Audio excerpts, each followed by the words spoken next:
is a very good, commendable step, and I actually really hope that this was put in place in the February March elections. Because this is a kind of a way to check what the results will turn out to be.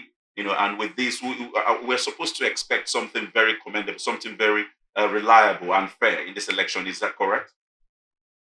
Well, the devil is in the detail. That would be my reaction. If you've done business with INEC before, I mean, they say fool me once, shame on me. Fool me twice. Fool me once, shame on you. Fool me twice, shame on me. Once beaten, twice shy. I think Nigerians have learned to be skeptical where INEC is concerned, and understandably so. Publishing the list of those who've collected their PVCs is a commendable step, no doubt. It's part of efforts at transparency.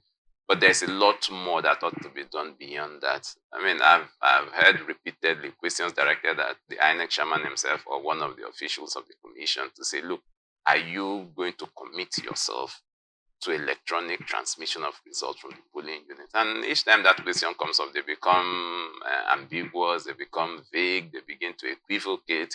And frankly, that's at the core of this entire enterprise.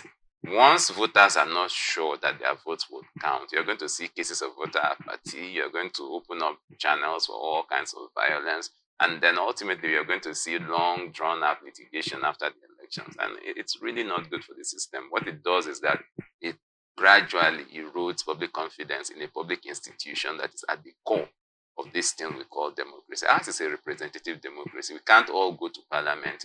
We need to elect people to go there and speak on our behalf. And if the electoral process is such that it cannot guarantee transparency, it cannot guarantee the will of the people prevailing, then we've not even started at all. So I think that as good as this is, we need to take it a step further. INEC should come up with a system where people, the polling unit is the basic point is the basic rung of the ladder.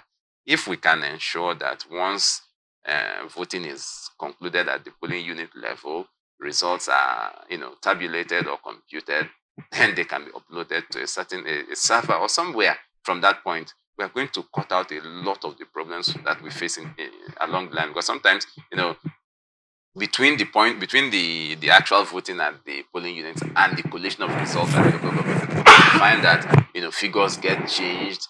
Sometimes people are intercepted and ballot papers seized and damaged in areas where political players feel that they don't stand the chance. All of those things we can effectively take care of if we can transmit the results electronically from the polling units. And then just to say this too, in addition to what I've been talking about with regard to your report, you would notice that the numbers begin to depreciate. So first you may have 100 people registered, and then 80 collecting their PVCs, and then only 20 voting.